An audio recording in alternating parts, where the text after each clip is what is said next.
Samedi 20 février 2021. Mesdames et messieurs, bonjour. Il est 6h30 et naturellement, c'est l'heure de vous informer sur RTI 1. Et on commence avec ce communiqué de la primature. Le Premier ministre ivoirien Ahmed Bakayoko séjourne depuis le jeudi 18 février à Paris, en France, pour des raisons de santé. Le chef du gouvernement y effectuera une série d'analyses médicales. Il devrait par la suite observer un repos avant de rejoindre Abidjan. Signé la direction de la communication de la primature. Le ministre de l'Hydraulique a procédé jeudi dernier au lancement des travaux de construction du deuxième château d'eau de la ville de Tanda. Des travaux qui s'achèveront dans 24 mois et qui permettront de résoudre tous les problèmes d'accès à l'eau potable dans la ville de Tanda et de plusieurs localités environnantes.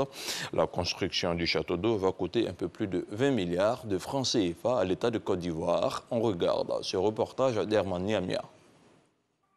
Ce château d'eau que voici, d'une capacité de 200 mètres cubes jour, a été construit depuis 1973 pour alimenter la ville de Tanda en eau potable.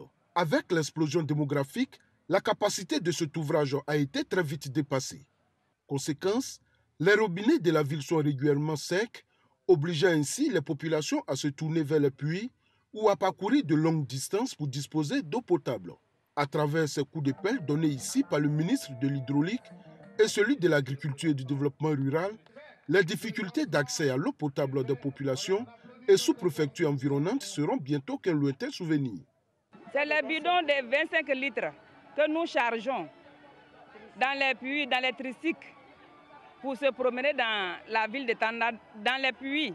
Souvent, même ceux qui ont les puits nous chassent pour nous dire que quand on a nos robinets, là, ils ne viennent pas là-bas. Donc, il ne faut pas, on va aller vider leur eau. Donc vraiment, c'est un sentiment de joie. Ce projet, d'un coût global de 20 milliards 54 millions de francs CFA, permettra de régler les problèmes d'eau potable de Tanda, de Sandégué, de Kwasi-Datekro et des localités environnantes. Les villes qui connaissaient des déficits chroniques, le président a instruit de pouvoir les traiter. Nous avons décidé de les traiter par un projet qu'on appelle 12 villes. Et parmi ces 12 villes, il y a Tanda.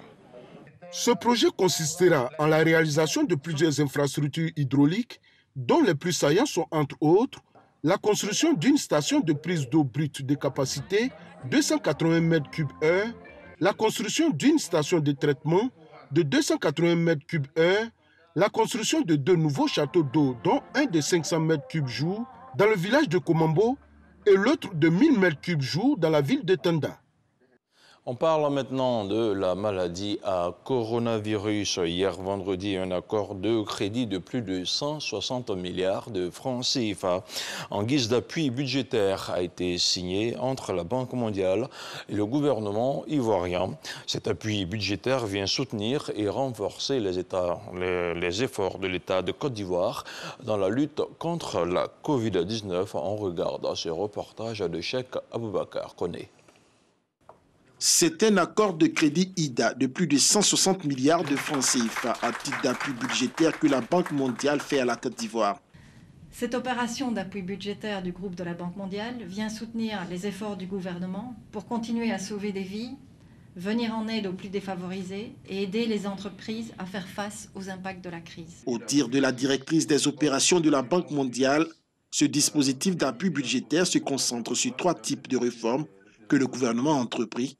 Le soutien aux familles vulnérables, l'accès des PME au crédit à travers la création du fonds de garantie des PME au crédit et enfin, les pratiques de bonne gouvernance et de bonne gestion du plan de riposte économique lié à la crise sanitaire. Tout en rappelant les batteries de mesures prises par le gouvernement au lendemain de la crise sanitaire, le ministre de l'Économie et des Finances a sollicité un appui financier et technique de la Banque mondiale pour la phase urgente de vaccination. Les besoins étant importants, nous avons introduit une requête auprès de la Banque mondiale.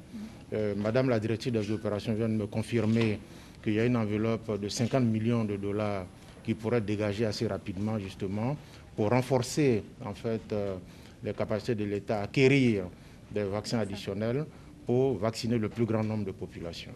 L'appui financier global de la Banque mondiale à la Côte d'Ivoire se chiffre à ce jour à environ 3,2 milliards de dollars, soit près de 1800 milliards de francs CFA. On continue à parler de santé. Chaque année dans le monde, le cancer fait 300 000 nouveaux cas chez les enfants âgés de 0 à 19 ans, selon l'Organisation mondiale de la santé, l'OMS. En Côte d'Ivoire, l'incidence des cancers chez les enfants de moins de 15 ans est autour de 300 sur 450 nouveaux cas par an.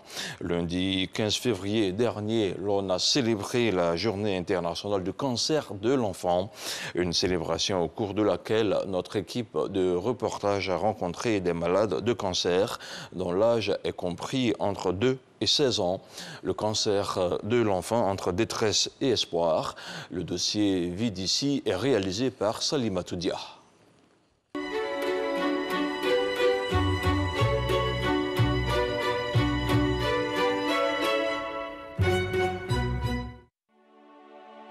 On les appelle des guerriers, des champions, des super-héros. Tous ces enfants qui chaque année dans le monde sont diagnostiqués d'un cancer. À l'unité d'oncologie pédiatrique du CHU de Treichville, Elie, adolescent de 16 ans, est hospitalisé depuis 2 mois, roulé sous le poids de la maladie. Je me sens lourd et puis je me sens fatigué.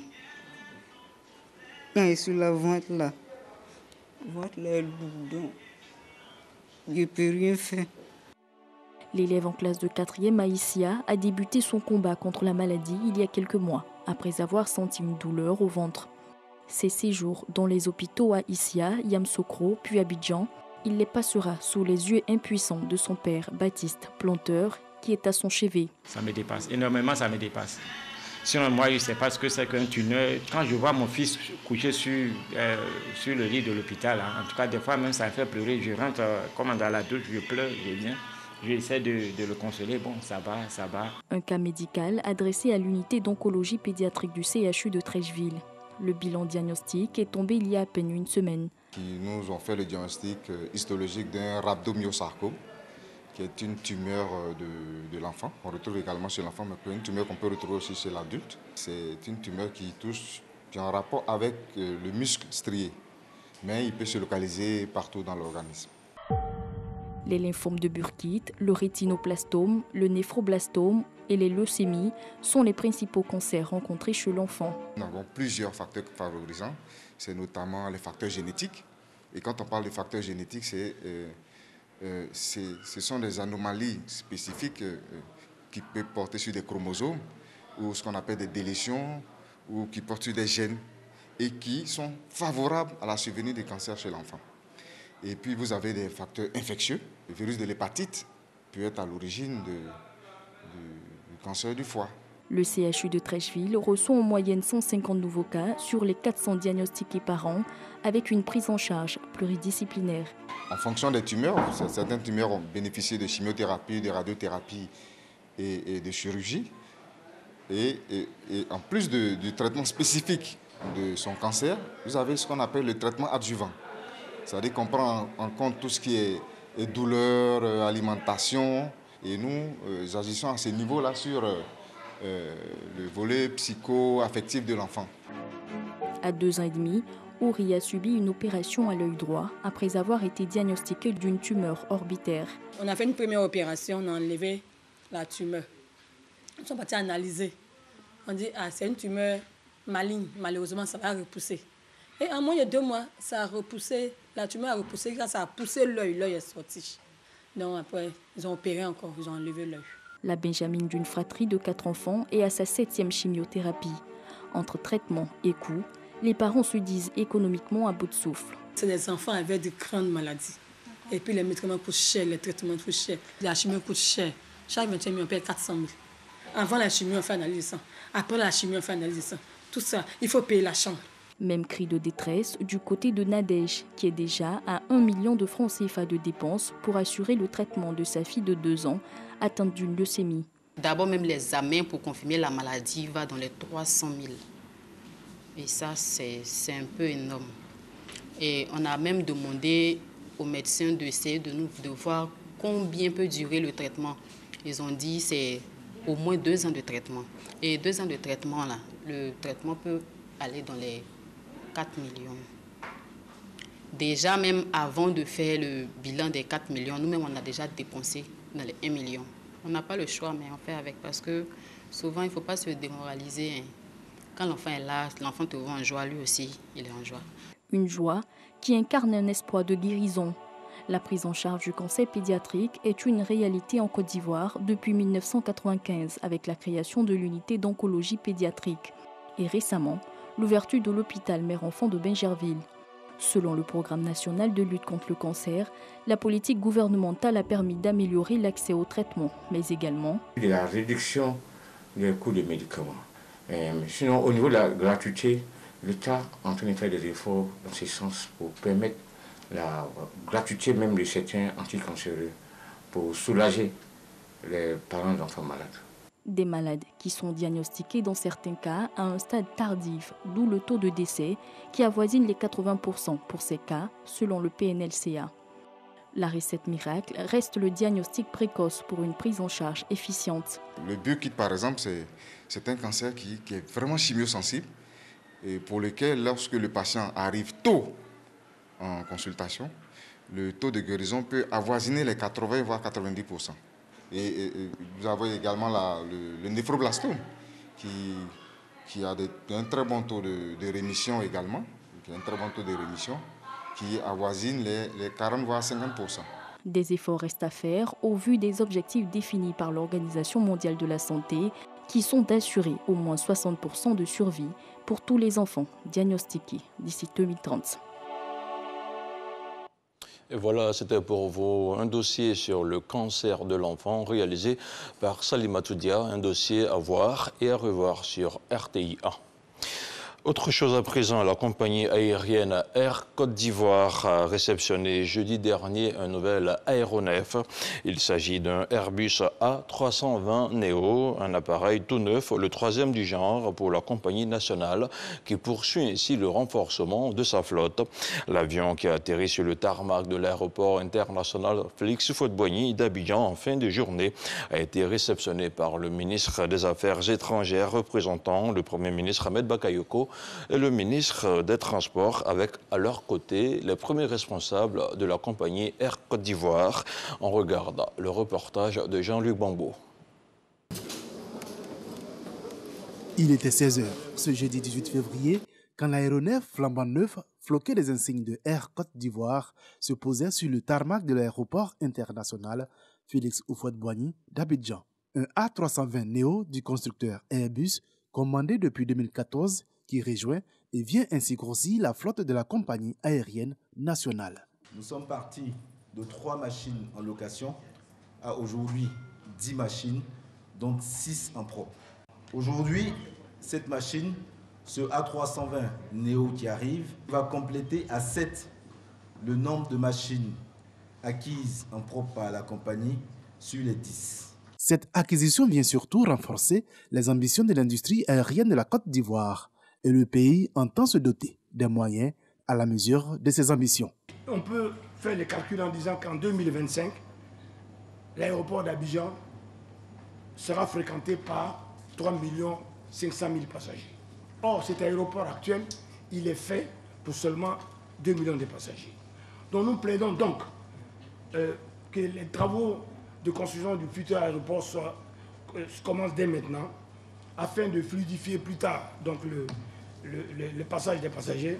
Pour l'heure, l'A320 Neo reste la principale fierté de la compagnie aérienne et des autorités ivoiriennes. Celles-ci ont réaffirmé leur soutien au plan de développement d'Air Côte d'Ivoire.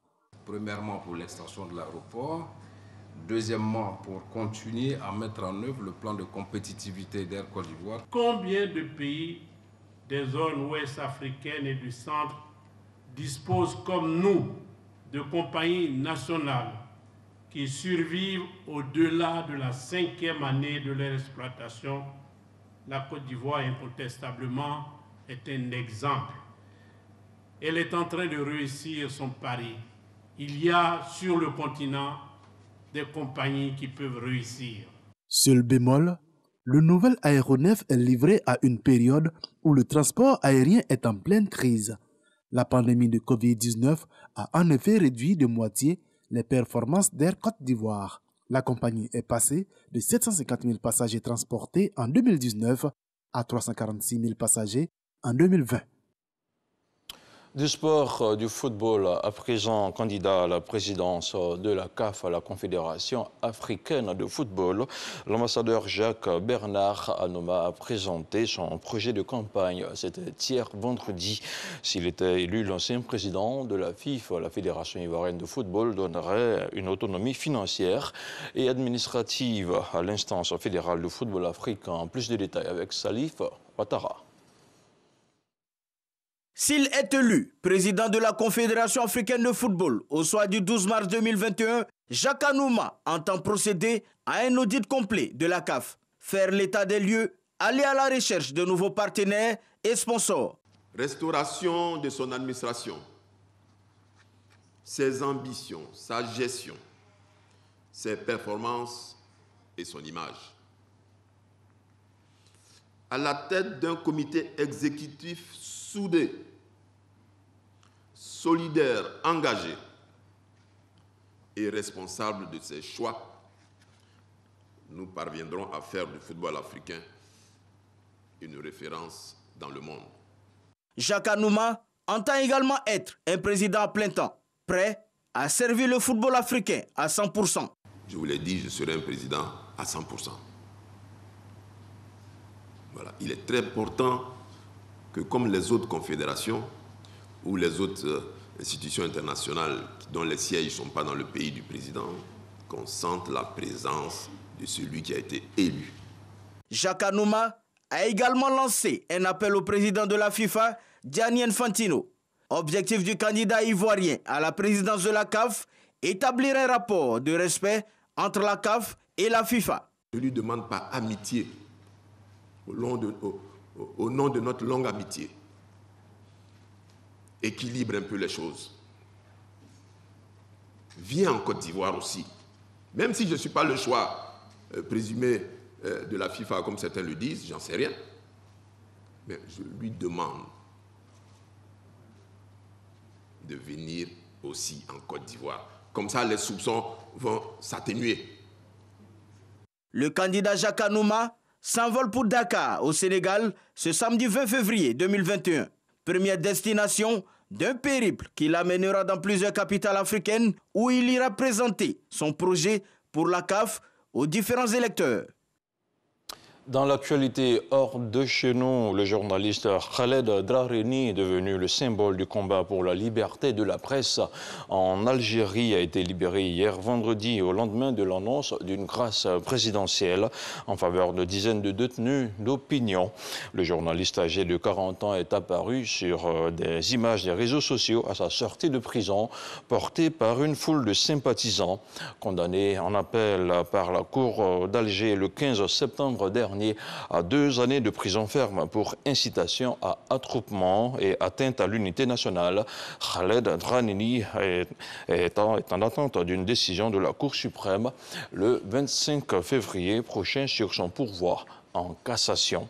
Et puis en Afrique centrale, au Gabon, des heurts entre la police et des manifestants qui participaient au concert des casseroles pour exiger l'allègement des décisions du gouvernement contre la propagation de la Covid-19 ont fait 2 morts jeudi soir.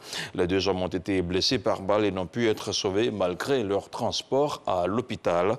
Le parquet a ouvert une enquête judiciaire pour élucider les circonstances de leur décès.